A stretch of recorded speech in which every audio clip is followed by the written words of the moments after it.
오늘 이 말씀을 가지고요, 하나님의 재료라고 하는 제목으로 말씀을 나눠볼 텐데요. 그 2015년도에 제가 이렇게 투어 사역을 하면서 미국의 그랜드 캐년에 방문을 했던 적이 있습니다. 그러니까 관광시켜 주신 거죠. 가서 보는데 대단하더만요. 굉장한 그 장관 앞에서 엄청 놀랬고 막 압도됐습니다. 또 이제 갓 돌난 우리 딸내미, 그리고 이제 그때 3살 이랬던 우리 이제 아들내미 아내랑 이렇게 다 가정 놔두고 혼자 갔던 거니까 혼자 보기 얼마나 아까워요. 막 나누고 싶은 마음에 막 사진 찍어 보내고 막 이제 이러다가 급기야는 거기서 이렇게 파는 그 기념품을 산 거죠. 근데 기념품을 산 게 애가 돌쟁이 3살인데 거의 200피스짜리 퍼즐을 산 거예요. 그래서 저는 그 사진 너무 잘 담겨 있길래 퍼즐이랑 그거 있잖아요. 그 박스 안에 박스 안에 박스 안에 박스 안에 박스 안에 박스 들어가 있는 거, 그게 거기 무슨 지질층을 이렇게 그 박스 안으로 해놓은 그런 게 있더라고요. 그거 2개를 산 거죠. 우리 애들이 좋아했을까요? 전혀 흥미가 없는, 뭐 그건 이제 한쪽 구석에 밀어놓고 전혀 흥미가 없었습니다. 이 200피스짜리 퍼즐, 제가 봤을 땐 너무 굉장했거든요. 그 그랜드 캐년에 사진이 잘 담겨 있었고, 물론 제가 맞췄죠. 열심히 제가 맞추고 절대로 흐트러지지 않게 보관하느라 좀 애를 썼던 그런 기억이 있습니다. 퍼즐, 그 나이 또래 저희 아이한테 안 맞았죠. 근데 제가 이 퍼즐을 보면서 그런 생각을 했어요. 이 퍼즐 하나를 보면 어디 놓아야 될지 진짜 모르잖아요. 잘 이게 피스가 많으면 많아질수록 퍼즐은 더 복잡해지고, 그 단 하나만 가지고 단서를 잡기가 엄청 어려워지죠. 우리 보통 12피스, 24피스 이런 것들은 쉽게 딱딱 그냥 맞추죠. 애들 로보카폴리 이런 거 있는 거는. 그런데 이게 커지면 커질수록 맞추기 더 힘들어진다. 그래서 제가 어느 정도 크기까지 있나 한번 살펴보았거든요. 딱 인터넷에 검색하니까 나오죠. 2022년에 이 퍼즐 피스 수로 세계 신기록이 수립이 됐었더라고요. 몇 피스였을 것 같으세요? 몇 조각? 2000? 2000이 신기록일 거라고 생각하십니까? 조금 더 한번 크게 잡아볼까요? 2000보다는 세계 신기록. 1만, 2만? 2만? 2만. 자, 경매 같은데. 자, 2만 더 없으니까? 더 없나요? 제가 적어왔어요. 오죽하면 적어왔겠습니까? 55만 1232피스. 55만 1232피스. 베트남 호찌민에서 학생들 1600명을 동원해가지고 17시간에 걸쳐서 완성했다고 합니다. 만든 놈도 대단하고 맞춘 놈도 대단한 굉장한 퍼즐이었죠. 제가 퍼즐에 대해서 이야기를 하고 있죠. 퍼즐 정말 어마어마하죠. 이 정도 되면은 아마 피스 하나 주시면 그거는 정말 뭔지 상상이 안 갈 거예요. 하지만 이 피스가 다 맞춰졌을 때 완성된 그림을 알고 있는 사람이라고 한다면 대략 그게 어디쯤이겠다라고 한 상상 정도는 할 수 있지 않을까? 이게 퍼즐의 매력이다라고 하는 생각이 듭니다. 지금 내가 손에 들고 있는 조각이 어디에 위치해야 하는지, 그림이 크고 복잡하고 피스 수가 많을수록 짐작하기 어렵고 맞추기 까다롭지만 완성되었을 때 그림을 보는 쾌감과 기쁨은 참 크죠. 우리의 인생도 퍼즐에 비유할 수 있을 것 같습니다. 우리 인생에서 퍼즐 조각처럼 일어나는 여러 가지 일들이 지금 내 입장에서 봤을 때는 어디에 어떻게 맞춰질지 상상이 안 되고 이상하기도 하고 낯설기도 하고 전혀 생뚱맞은 것 같지만, 특별히 우리 그리스도인들이라고 한다면, 인생을 주관하고 계신 하나님이 계시다라고 하는 전제를 갖고 살아가는 사람들이라고 한다면, 나는 몰라도 그분은 이거 어디 피스인지 아시겠지라고 하는 그런 담대한 믿음, 신뢰함이 있을 거다라고 하는 생각이 든다는 거죠. 그래서 인생을 퍼즐에 비유할 수 있을 것 같습니다. 오늘 우리가 만난 본문에는요, 정말로 버라이어티한 인생을 살았던 우리가 잘 아는 바울이 나왔죠. 정말 바울이야말로 인생의 여러 퍼즐 피스 같은 일들이 정말 많이 있었죠. 근데 그때마다 대단한 건 바울은 그게 하나님 시각에서 한 피스일 거다라고 늘 굳게 꼭 믿었던 것 같습니다. 사건들에 대해서. 근데 오늘 이 본문에서는 저는 특별히 사람에 대해서도 퍼즐 피스처럼 사용하시는 몇몇 사람들이 보이더라. 바울은 여전히 그 앞에서 의연하더라, 순종하고 있더라라고 하는 모습을 발견하게 된다, 이 말입니다. 그래서요, 어느 것 하나 공통분모가 없는 몇 사람이 오늘 본문에 등장하는데, 그 사람들을 하나님께서 어떻게 퍼즐 피스처럼 맞춰서 사용하셨는가, 그것을 보면서 우리 삶에 대한 하나님이 어떻게 인도하고 계시는가, 그 신묘막측함에 대해서 조금 감탄해보자 라고 하는 말씀을 드립니다. 그럼 지금부터요, 하나님의 역사의 재료가 된 다양한 사람들을 한번 만나봅시다. 오늘 주보에 나와 있는 그 문장이 조금 평소에는 물음표였는데 좀 낯설죠? 한번 읽어주실까요? 시작! 하나님의 역사에 다양한 재료가 된. 가장 먼저 우리는요, 본문에서 하나님의 역사의 재료로 쓰임받은 40인의 암살단을 보게 됩니다. 40인의 암살단이요. 우리 함께 12절부터 15절까지를 읽어주실까요? 12절부터 15절까지입니다. 한 목소리로 읽어주시죠. 시작! 날이 샘에 유대인들이 당을 지어 맹세하되 마시지도 아니하겠다 하고 이같이 동맹한 자가 40여 명이었더라. 대제사장들과 장로들에게 가서 말하되 우리가 바울을 죽이기 전에는 아무것도 먹지 않기로 굳게 맹세하였으니 이제 너희는 그의 사실을 더 자세히 물어보려는 척하면서 공회와 함께 천부장에게 청하여 바울을 너희에게로 데리고 내려오게 하라. 우리는 그가 죽이기로 준비하였노라 하더니. 저를 한번 봐주실까요? 오늘의 본문은요, 이 바로 앞에서 바울을 이제 트집을 딱 잡아가지고 쳐 죽이려다가 로마군의 개입으로 인해서 실패한 단단히 뿔이 난 유대인들이 등장을 하죠. 그 유대인들 사이에서 급기야 내가 바울을 죽이기 전에는 먹지도 마시지도 않겠다 이렇게 결의한 40명이 이제 등장하게 됐습니다. 엄청난 강경파가 등장을 한 거죠. 이들은 정말이지 장난이 아니었습니다. 바울의 살해 모의는요, 실현 가능했고 무엇보다 이처럼 강력한 의지를 가진 사람들이 있었습니다. 장난이 아니었다라는 거죠. 이들이 목숨을 걸고 맹세를 했습니다. 먹지도 마시지도 않겠다. 이 40명에 대해서 한번 생각을 해보시죠. 어떤 사람들이었을까요?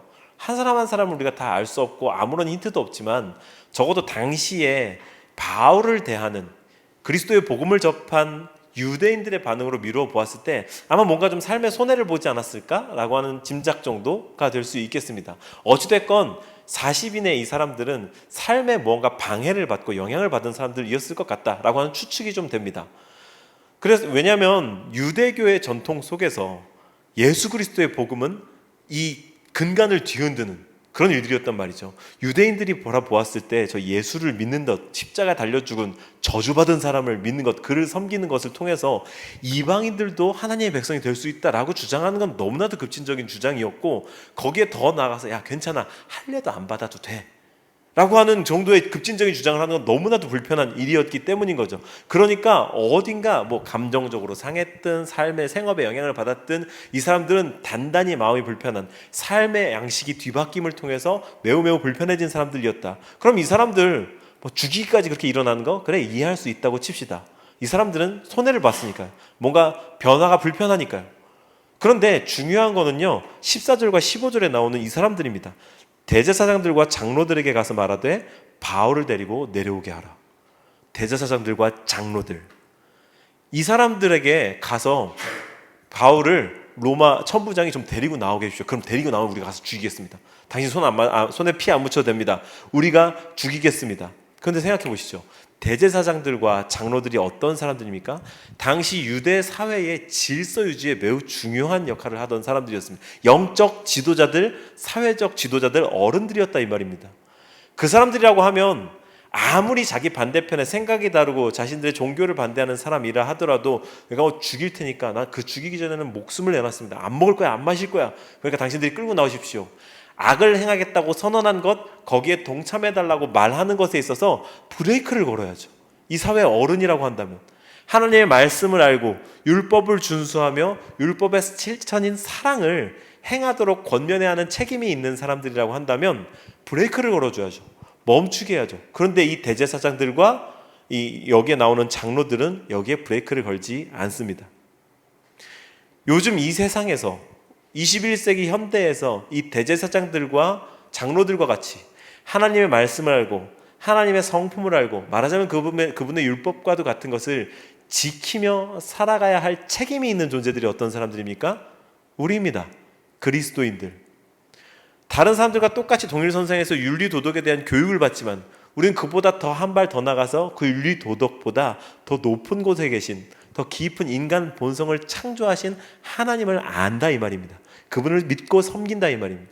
그렇다면 똑같은 도덕 수준을 요구받아도, 똑같은 윤리 수준을 요구받아도 우리는 그보다 훨씬 더 높은 수준으로, 훨씬 더 깊은 수준으로 그것을 준수할 수 있어야 하며, 악해지는 세상에 브레이크를 걸 수 있는 책임과 의지가 있는 사람들이어야 할 것이다. 그런데 이 40인의 암살단과 더불어서 대제사장과 장로들은 그런 역할을 하지 않았다.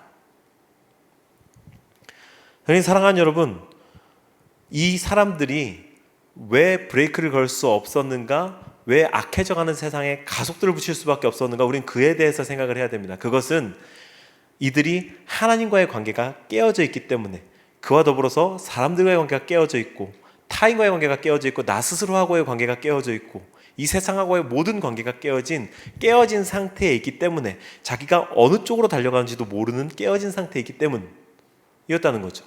그래서 우리는 오직 그 깨어진 관계를 유일하게 회복할 수 있으신 예수 그리스도를 통해 하나님과의 관계를 회복하고, 이 세상과의 관계를 회복하면 나 자신과의 관계를 회복하고, 피조물과의 관계를 회복하는 회복의 길에 들어서야 합니다. 오직 예수님만이 그 회복의 길에 유일한 통로가 되십니다. 할렐루야. 두 번째로 우리는요, 개역 성경에 바울의 생질이라고 표현된 바울의 누이의 아들, 즉 바울의 조카를 만나게 됩니다. 바울의 생질, 바울의 조카. 16절부터 22절까지를 한번 읽어볼까요? 16절부터 22절 함께 읽어주십니다. 시작. 바울의 생질이 그들이 매복하여 있다 함을 듣고 와서 바울이 한 백부장을 청하여 이르되 이 청년을 천부장에게로 인도하라.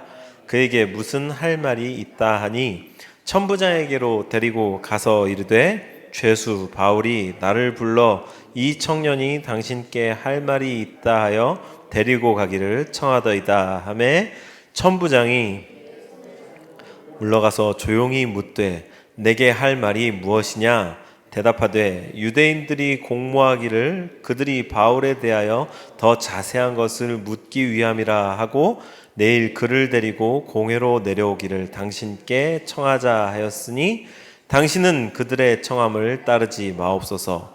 그들 중에서 바울을 죽이기 전에는 먹지도 않고 마시지도 않기로 맹세한 자 40여 명이 그를 죽이려고 숨어서 지금 다 준비하고 당신의 허락만 기다리나이다 하니 이에 이 청년을 보내며 경계하되 이 일을 내게 알렸다고. 네, 여기까지요. 본문은요, 이 성경을, 신구약 성경을 통틀어서 유일하게 언급된 바울의 친족에 대한 이야기를 담고 있습니다. 그런데 그 위대하고 우리가 대단하게 치는 바울의 이 신상에 대해서 알 수 있는 단서인데 너무 간단하게 언급을 하네요. 그냥 바울의 생질. 근데 오늘 우리가 이 말씀을 나누기에는 충분할 것 같습니다. 이 본문만으로도요, 바울이 친족이었으니 유대인이었겠죠. 그리고 유대인이었다고 하면 아까 제가 말씀드린 40인과 같은, 아니면 그보다 더 많은 불편한 사람들 같은 그런 입장이 아니었으니까 바울한테 와서 이런 첩보를 줄 수 있었겠죠. 적어도 바울에게 호의적이고 더 깊이 그냥 과하게 상상해 보자면 이 사람도 그리스도의 복음에 헌신된 사람이었을까? 또 생각해 볼 수 있겠습니다. 뭐 분명하진 않지만요. 어쨌든 그런데 바울의 친족임과 동시에 이 우연히 암살 계획을 대해서 알게 됐어요. 그러니까 그 위험을 무릅쓰고 감옥에 갇혀있는 바울을 찾아옵니다. 억류되어 있는 바울을 찾아와서 와가지고 그 영내에 들어가가지고 저기 삼촌 이런 일이 있어요 라고 알려줍니다. 뭔가 이 정도로 목숨을 건다고? 이거 사실 목숨을 걸 만한 일 아니겠습니까? 이러다가 40인 중에 하나든 아니면 뭐 다른 반대파 유대인들한테 걸리기라도 하면 신변에 위협이 생길 수 있는 일이죠. 근데 그 정도를 감수했다. 이 사람 생각보다 더 호의적이다 라고 하는 생각이 듭니다. 아마 그도 바울처럼 하나님 나라 복음에 헌신하였거나 그러지 않아도 적어도 우호적이었던 입장이었다라는 것 정도를 알 수 있습니다. 저는 지금 40인의 암살단, 대제사장들과 장로들처럼 우리의 삶 가운데 반대적인 사람들, 우리를 방해하는 것 같은 사람들도 있지만 이처럼 우호적인 사람도 있다라고 하는 말씀을 드리고 있는 겁니다. 여러분 혹시 사업장 신방, 사업장 개업 신방, 개업 예배 이런 데에서 그런 말씀 들어본 적 있으신가요? 한국 사람들이 정말 사랑하는 말씀인데 잠언 16장 3절에 너의 행사를 여호와께 맡기라. 그러면 네가 경영하는 것을 이루리라. 이런 말씀 들어본 적 있으시죠? 근데 혹시 그 바로 다음 절에 16장 4절에 나오는 말씀도 아나요? 16장 4절에 이런 말씀이 나오거든요. 여호와께서 온갖 것을 그 쓰임에 적당하게 지으셨나니 악인도 악한 날에 적당하게 지으셨느니라. 우리는 앞에서 사업장 신방을 하면 내가 경영하는 것이 이룰 거예요, 좋은 일만 있을 거예요 라고 상상을 하는데 그 바로 뒤에 악한 날에 적당하게, 악한 것도 적당히 악할 거야, 안 좋은 일이 있을 거라는 거죠. 악한 사람도 있을 거라는 거죠. 근데 그게 주님의 컨트롤 아래에 있다. 적당하게 하나님께서 그 제한선을 두셨다, 이런 말씀인 거죠. 요리를 생각하면은요, 제가 한번 맛있는 김치를 먹다가 그 안에서 잘 갈려지지 않은 생강을 씹고 깜짝 놀란 적이 있는데요. 생강은요, 너무너무 훌륭한 음식 재료입니다. 고급 요리와 아주 어떤 요리에 중요한 역할을 하는, 정말 특유의 풍미를 내는 훌륭한 식재료이죠. 반드시 들어가야만 하는 식재료이지만 저는 생강만 우적우적 씹어먹는 사람을 본 적은 없거든요. 그럴 수 없겠죠. 그런데 반드시 쓰여야만 한다, 반드시 쓰여야만 하는 요리가 있다. 마치 우리 인생이 하나님께서 생강을 넣지 않고서는 요리할 수 없는 그런 요리라고 한다면 생강을 넣는 때가 있으시겠죠. 생강 들어가는 타임이구나 라고 심플하게 이해하면 되는 겁니다. 우리의 삶 가운데는 40인과 같은 생강들도 있고, 조카와도 같은, 바울의 조카와도 같은 우리를 돕는 사람들, 우리를 이롭게 하는 사람들, 우리를 긍정적인 방향으로 돕는 사람들도 분명히 있는 것입니다. 우리는 달콤한 맛, 우리가 보기에 좋은 사람들, 우리가 감정을 상하게 하지 않고 우리를 응원해주는 사람들만 하나님이 보내신 사람이다, 사람들 이해하기 쉬운 말로 귀인이다, 이렇게 여기는데, 아니요, 내가 지금 제일 대하기 어려운 사람, 날 제일 힘들게 하는 사람이 하나님께서 이때에 맞게 보내신 지금 생강치고 계시는 것일 수도 있다. 할렐루야. 그렇게 우리의 삶을 주님의 관점으로 이해하는 저와 여러분들 되시길 주의 이름으로 축원합니다. 하나님께서 보내주신 사람, 그가 지금 완벽한 퍼즐 가운데 지금 어두운 바탕으로, 까만 바탕으로 탁 맞춰지고 있는 중이다 라고 하는 주님의 시선을 이해하고 받아들이십시오. 마지막으로 우리는요, 본문을 통해서 천부장을 만나볼 수 있습니다. 한번 읽어주실까요? 그 이름까지 시작. 천부장 글라우디오 루시아. 그의 이름은요, 글라우디오 루시아라고 본문에 기록되어 있네요. 글라우디오는요, 로마식 이름이고요, 루시아는 헬라식, 그리스식 이름입니다. 이게 뜻하는 바가 뭐냐면요, 이 앞장 22장 28절에도 나왔지만 이 사람이 본래 로마 시민이 아닌데 로마 시민권을 획득했다라고 하는 의미입니다. 글라우디오 황제 때. 그래서 이 사람은 22장 28절에서 이렇게 말하죠. 바울이 로마 사람인 것을 알고서 나는 정말 비싼 돈을 들여서 로마 시민권을 땄는데 당신은 어떻게 로마 시민이 됐습니까? 나는 나면서부터 로마 시민이었어. 이렇게 하는 대화가 22장 28절에 등장합니다. 그는 21장에서 바울을 둘러싼 소요가 일어났을 때에 그 소란함을 듣고 병사들과 함께 출동해서 매맞고 있는 바울을 붙잡았습니다. 주워온 거죠. 거의 한거불능의 상태인 이 바울을. 그런데 그랬던 이유가 뭐냐면요, 이보다 얼마 전에 이 글라우디오 루시아가 다스리고 있던 지역 안에서 소요가 일어났었습니다. 사람들이 폭동을 일으켰는데 그 폭동은 주도자가 있었습니다. 이집트 사람. 그러니까 이 루시아가 이런 일들이 일어났을 때 딱 성내에서 또 소란이 일어났어. 뭐야, 또 소란이 일어났어? 혹시 그때 그 녀석 아니야? 도망가서 못 잡았던 이집트 사람? 가서 잡아와! 이러면서 병사들이 막 출동해가지고 바울을 그 사람일 거라고 지레짐작하고 확 잡았던 거죠. 그래서 혐의가 입증되지도 않은 상태에서 바울을 쇠사슬로 결박을 해버렸던 겁니다. 이게 나중에 큰 문제가 될까봐 겁내했었죠. 무시무시한 로마의 태형으로 때리려다가 바울이 내가 로마 시민권자인 걸 지금 알고 있어? 로마 시민권자를 감히 묻지도 않고 이 혐의가 입증되지도 않았는데 지금 이 태형으로 다스리려고 해? 그러자 너 그때 그 이집트 사람 아니었냐? 이러면서 깜짝 놀라면서 그때부터는 자기가 어떻게 될까봐 바싹 긴장했던 모습을 보이던 사람이 이 천부장이었다. 저는 지금 이 천부장이 경거망동한 사람이었다는 점을 설명하려고 애를 쓰고 있습니다. 미루어 짐작해버리고 그냥 그런가 보다 했던 거죠. 그리고 거기에서 오는 부작용 때문에 상당히 두려워하고 있었습니다. 그가 이 바울에 대해서 쓴 편지, 이제 총독 벨릭스에게로 바울을 호송 보내면서 거기다 썼던 편지에서 이 사람이 또 어떤 사람인지를 더 알 수 있는데요. 우리 25절부터 한번 볼까요? 본문에 25절에 이렇게 나와 있습니다. 또 이 아래와 같이 편지하여 일렀으되, 지금 이 루시아가 쓴 편지입니다. 글라우디오 루시아는 총독 벨릭스 각하께 문안하나이다. 이 사람이 유대인들에게 잡혀 죽게 된 것을 내가 로마 사람인 줄 들어 알고 군대를 거느리고 가서 구원하여다가, 이게 지금 편지의 시작 부분인데 잘 보세요. 이 사람이 유대인들에게 잡혀 죽게 된 것을, 이 글라우디오 루시아는요 유대인들의 소유인지 모르고 출동했거든요. 그냥 시끄러우니까 출동해서 자기 영내에서 문제가 일어나는 걸 원하지 않았고요. 내가 로마 사람인 줄 들어 알고 군대를 거느리고 가서 구원하여다가, 이 문장으로만 따져서 보면은요, 글라우디오 루시아 천부장님, 지금 유대인들한테 로마 사람이 두드려 맞고 있습니다. 그래, 로마 사람인데 가서 구해줘야지 라고 출동한 것처럼 보여지죠. 근데 사실 그렇지 않았습니다. 출동해서 잡고 보니까, 잡아서 그때 그 이집트 사람 아니야 두드려 펴려고 보니까 로마 사람이야 이렇게 됐었던 정황을 앞뒤를 살짝 바꿔가지고, 내가 로마 시민을 구해왔습니다, 나 이렇게 내 업무에 충실하고 있습니다 라고 하면서 자기 상관에게 앞뒤가 바뀐 보고서를 꾸며 쓰고 있는 거죠. 이 사람 어떤 사람인지 약간 감이 오죠. 유대인들이, 28절입니다. 유대인들이 무슨 일로 그를 고발하는지 알고자 하여 그들의 공회로 데리고 내려갔더니, 이건 뭐 사실입니다. 이대로 했죠. 사내들인 공회를 소집하고 그들한테 물어봤습니다.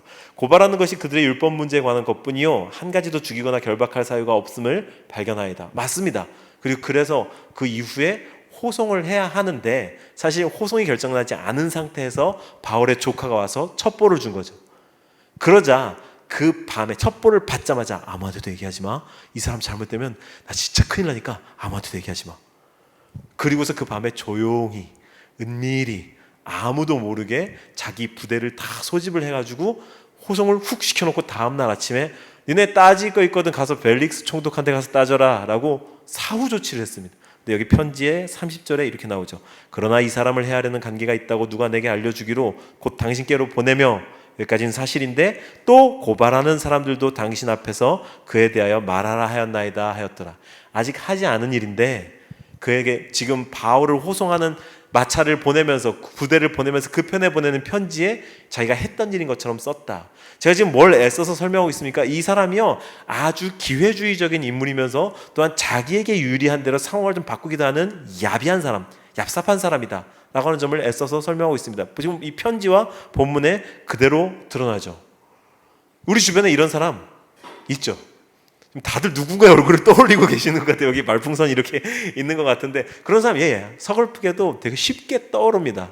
자기의 이익을 위해, 자기가 손해보지 않기 위해 뭔가 살짝 바꾸기도 하고, 자기의 입장을, 어쩌면 내가 그런 사람일 수도 있겠습니다. 나도 가끔 내 손해가 두려워서, 나의 상황이 곤란해서 이런 경우도 왕왕 있다. 우리는 그런 사람들을 알고 있죠. 그런데요, 우리는 어떻게 이 사람들에 대해서, 이런 상황에 대해서 글라우디오 루시아, 40인의 도적, 40인의 암살단, 그리고 40인의 도적은 알리바바였나요? 40인의 암살단, 장로들, 대제사장들, 그리고 저 바울의 조카, 이런 다양한 사람들이 우리 삶 가운데 훅훅 등장하는 것을 어떻게 이해해야 할까요? 그리고 이런 기회주의적인 사람들을 어떻게 이해해야 할까요? 재수없고 그러니까 그냥 내던져 버려야 할까요? 절대로 그것만이 우리에게 정답이 아닙니다. 그래서도 됩니다. 그럴 수 있죠. 그냥 손절하고 안 보고 그럴 수 있지만, 우리는 이 사실을 한 가지 기억해야 합니다. 그리스도인으로서 하나님이 이 퍼즐을 디자인한 분으로서, 퍼즐을 완성 그림을 가장 잘 알고 계신 분으로서 지금 그 재수 없는 사람조차 가장 필요한 자리에다가 포석하고 계신다, 갖다 맞추고 계시다라고 하는 이 사실을 말이죠.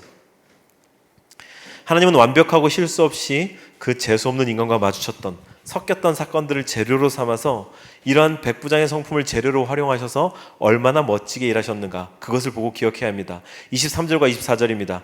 백부장 둘을 불러 이르되 밤 제3시에 가이사랴까지 갈 보병 200명과 기병 70명과 창병 200명을 준비하라 하고, 또 바울을 태워 벨릭스에게로 무사히 보내기 위하여 짐승을 준비하라 명하며, 이 천부장의 이러한 방정맞은 그런 성품 때문에 이 경거망동해가지고 바울을 때리려고 했고, 죄도 없는 로마 시민들이 결박했고, 그 때문에 자기가 어떻게 될까봐 죄수에게 말까지 제공하고, 타고 갈 수 있는 짐승 말까지 제공을 하며, 또한 그를 밤 9시경에 200명, 70명, 도합 470명, 이때 당시에 천부장이잖아요. 1000명, 대략 600에서 800명 가량의 부하들을 지휘했을 것으로 우리가 추측되고 있는데요. 거의 자기가 가용할 수 있는 모든 병력들을 다 동원해가지고 이 야밤에 이 한 사람을 호송합니다. 이때 바울이 어떤 입장이었습니까? 생명이 위협받는 상황이었습니다. 하나님, 퍼즐 디자이너 하나님의 입장에서 봤을 때 바울을 가장 안전하게 이송할 수 있는 베스트의 방법은 이 야비한 사람의 성품을 이용해서 이가 저질렀던 실수, 이가 이랬던 모든 이러한 상황들을 다 아름답게 짬뽕해서 바울을 한가운데 두고 당시 최대의 전투력, 누구도 이길 수 없는 지상 가장 막강한 군대였던 이 로마 군대 470명이 호위해서 밤길을 가게끔 하는 위대한 일이었다. 이게 하나님의 방법, 하나님께서 일하시는 방법이다 라고 하는 거죠. 하나님은 우리의 인생도 이렇게 사용하고 계십니다. 할렐루야. 우리 그 진영 한가운데 있는 바울, 이것이라는 사실을 잊지 않으시는 여러분들 되시길 주의 이름으로 축원합니다. 이제 설교를 마치려고 합니다. 무엇보다 우리가 기억해야 할 건 이 모든 사실, 모든 사건들이 하나님의 섭리와 계획 아래에서 완전하게 진행되고 있었다라고 하는 사실입니다. 우리 사도행전 9장 한번 펴볼까요? 성경책을 조금 앞으로 넘어가서 9장 15, 16절. 제가 바울이었다면 진짜 고생을 해도 너무한다 이런 생각을 좀 했을 것 같은데, 그런 생각을 딱 떨쳐버리게 만드는 사도행전 9장 15, 16절이 있었습니다. 사도행전 9장 15, 16절. 눈이 어두워져 있는 바울, 그 바울의 눈을 뜨게 하기 위해서 하나님께서 경건한 사람 아나니아를 보내면서 그에게 바울에 대한 계획을 말씀하시죠. 15, 16절 함께 읽습니다. 시작. 주께서 이르시되 가라, 이 사람은 내 이름을 이방인과 임금들과 이스라엘 자손들에게 전하기 위하여 택한 나의 그릇이라. 그가 내 이름을 위하여 얼마나 고난을 받아야 할 것을 내가 그에게 보이리라 하시니.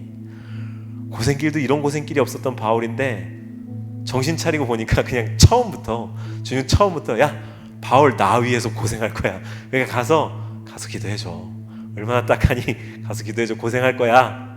처음부터 고생길로 부름받은 인생이었습니다. 우리 그리스도인들요, 바울과 같은 인생입니다. 하나님은요, 우리 그리스도인들에게 야, 네가 나 믿으면 이 세상에서 재산이 2배가 될 거야. 네가 11조를 미리 계산해가지고 100만 원 하면 네가 그 다음 달에 1000만 원 되게 11조 계산해 줄 거야? 이런 말씀하신 적 없습니다. 주님 우리에게 그렇게 말씀하시는 분이 아닙니다. 오히려 바울을 부를 때처럼 너 고생할 거야. 예수 믿으면 고생할 거야. 복음 따라가면 고생할 거야. 이게 바울이 잊어버렸던 걸까요? 쭉 본문이 진행되어 오다가 오늘 우리가 만난 본문의 조금 앞인 21장 10절과 11절에도 심지어 이런 예언까지 있습니다. 21장 10절과 11절에요, 아가보라고 하는 예언자를 보내서요 이렇게 말씀하십니다. 여러 날 머물러 있더니 아가보라 하는 한 선지자가 유대로부터 내려와 우리에게 와서 바울의 띠를 가져다가 자기 수족을 잡아매고 말하기를 예언하는 겁니다. 행동으로 예언을 하는 겁니다. 성령이 말씀하시되 예루살렘에서 유대인들이 이같이 이 띠 임자를 바울을 결박하여 이방인의 손에 넘겨주리라 하거늘. 고생하는 것도 모자라서 이제 결박되어서 이방인들의 손에 넘어갈 거야 라고 예언을 했어요. 근데 이 예언 때문에 바울 선생님 가지 마십시오, 바울 목사님 가지 마십시오, 그 사람들에게 잡히면 얼마나 고생할, 심지어 죽을지 우리도 모릅니다, 안전했으면 좋겠어요, 가지 마세요 라고 말리는 빌립을 더불어서 그 주변에 그와 함께했던 동역자들에게 바울이 어찌하여 눈물을 흘려서 내 마음을 근심하게 합니까? 나는 하나님께서 주신 이 길을 가야만 합니다 라고 성질을 냈다고요. 이게 비전의 사람, 이게 복음을 쫓아가는 그리스도인의 삶입니다. 그랬기 때문에 주님은 완벽한 퍼즐 한가운데에서 바울의 성품도 사용하시고 글라우디오, 루시아, 40명의 암살단, 대제사장, 장로들, 그 바울의 조카, 이 모든 사람들을 다 덕지덕지 붙여서 완벽한 하나의 퍼즐 그림, 바울로 인해서 헬라 세계가, 이방 세계가, 이방 그리스도인들이 부릴 듯이 일어나는 이 신약교회 역사를 이루셨다. 그렇다고 하면 주님은 그때도 살아계시며 지금도 살아계시고 그 주님이 우리의 주님이시니 우리에게도 이 일을 동일하게 행할 줄로 믿습니다. 주님 우리 한 사람 한 사람의 인생을 그렇게 사용하기를 원하십니다. 그래서 하나님은 우리를요 졸지도 주무시지도 아니하고 눈동자같이 지키고 보호하시며 우리와 함께 하신다. 이 사실을 믿고 담대하게 살아가시는 저와 여러분들 되시길 바라서 오늘 이 말씀을 드렸습니다.